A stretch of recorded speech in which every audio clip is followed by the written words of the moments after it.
வரவேற்றாங்க. இது எந்த மாவட்டத்திலையும் நடக்கலை. அவங்க தான் வந்து வரவேற்றாங்க. அவங்க தான் வந்து திட்டமிட்ட இடத்துல கொண்டு போய் அந்த இடத்துல நின்று பேசுங்கன்னு சொன்னாங்க. ஒட்டுமொத்த காவல்துறையும் வந்து ரோப்பை கொண்டு போய் வந்து வச்சான்.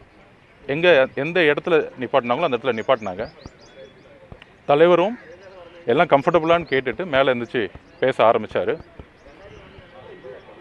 அப்படி தவறுகள் இருந்தால் ஏன் காவல்துறை கரூர் மாவட்டத்துடைய எல்லையிலேயே வரவேற்கணும்? Number 1 question. அப்போ பேச ஆரம்பிக்கும் பொழுதே தலைவர் எப்பொழுதுமே மக்களை பார்த்து தான் பேசுவார். எங்கே தண்ணி கேட்டாரோ அங்கே தண்ணி அவர் கையாலே கொடுத்தாரு. எங்கே ஆம்புலன்ஸ் வழிவிடுன்னு சொன்னாலும் அவரே சொன்னார். ஸோ அவரை பொறுத்த வரைக்கும், எங்களை பொறுத்த வரைக்கும் எந்த பிரச்சனையும் நிலவில்லைன்னு சொல்லிட்டு அவர் பேச்சை முழுமையாக கவனிக்காமல் மக்களை பார்த்துட்டு அமைதியாக எவ்வளோ ஷார்ட்டாக முடிக்க முடியுமோ ஷார்ட்டாக முடிச்சுட்டு கிளம்பணும். நம்பர் 1. நம்பர் 2, இந்த இடத்தை எந்த அளவுக்கு ஃபோர்ஸ் பண்ணி தமிழக வெற்றி கழகத்துக்கு கொடுத்தாங்கிறதுக்கான ப்ரூஃபை நாங்கள் வந்து உச்சநீதிமன்ற தலைமை நீதிபதிக்கிட்ட நாங்கள் வந்து கொடுப்போம். ஏன்னா எங்களுக்கு ஏன் வந்து தமிழக அரசு மீது என்கொயரி மீதோ நம்பிக்கை இல்லை அப்படின்னா, இந்த இஷ்யூ நடந்த பிறகு எல்லாரும் சொல்கிற மாதிரி இவங்கெல்லாம் ஓடிட்டாங்க, அது அல்ல. எங்களுடைய மொபைல் நெட்வொர்க்கை செக் பண்ணலாம். கரூரோட பார்டரில் நானும் பொதுச் செயலாளர் நிர்மகுமார் அவர்கள், அருண்ராஜ் அவர்கள் எல்லோரும் காத்துக்கிட்டு இருந்தோம். காவல்துறை வர வேணாம், வந்தால் கலவரம் வரும், நிறைய பிரச்சனை நடக்கும்னு வலியுறுத்தினாங்க. அதையும் நாங்கள் தாக்கல் பண்ணுவோம்.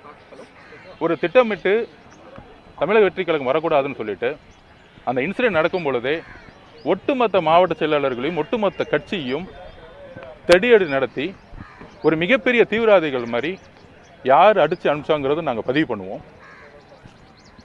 நாங்கள் அந்த இறப்பு ஏற்பட்ட உடனே நாங்களும் மனுஷங்க தான். எல்லாரும் சொல்கிற மாதிரி 75 வருஷமாக இருக்கிற 60 வருஷமாக இருக்கிற அரசியல்வாதியும் கிடையாது. நாங்கள் ஒரு மனிதர்கள். அதுக்கப்புறம் தான் தலைவர்கள், அதுக்கப்புறம் தான் அரசியல். அப்படி இறப்பு ஏற்பட்ட உடனே முதல் 3 நாள் 4 நாள் என்ன செய்யணுன்னே தெரியாது. ஏன்னா எங்களுக்குள்ளே இன்னும் ஒரு மனிதாபிமானம் இருக்குது. எங்களுடைய உறவுகள் இறந்த பிறகு இப்போ என் வீட்டில் ஒரு அம்மாவோ ஒரு அப்பாவோ ஒரு அக்காவோ இறந்தால் நான் மீடியாவில் முன்னாடி நாங்கள் வந்து பேசிகிட்டு இருக்க மாட்டோம், உண்மையை சொல்லிகிட்டு இருக்க மாட்டோம்.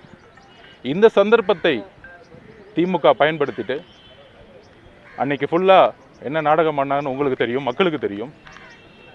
அந்த நாடகத்தோடு நாங்கள் சட்ட ரீதியாக போராடக்கூடாதுன்னு அந்த வாரம் 27லேருந்து அதுக்கு அடுத்த வாரம் சண்டே வரைக்கும் கோர்ட் ஹாலிடே. இது ஒரு மிகப்பெரிய திட்டமிடலோட எங்களால் ஜுடிஷியலாகவும் போய் முறையிட முடியாது,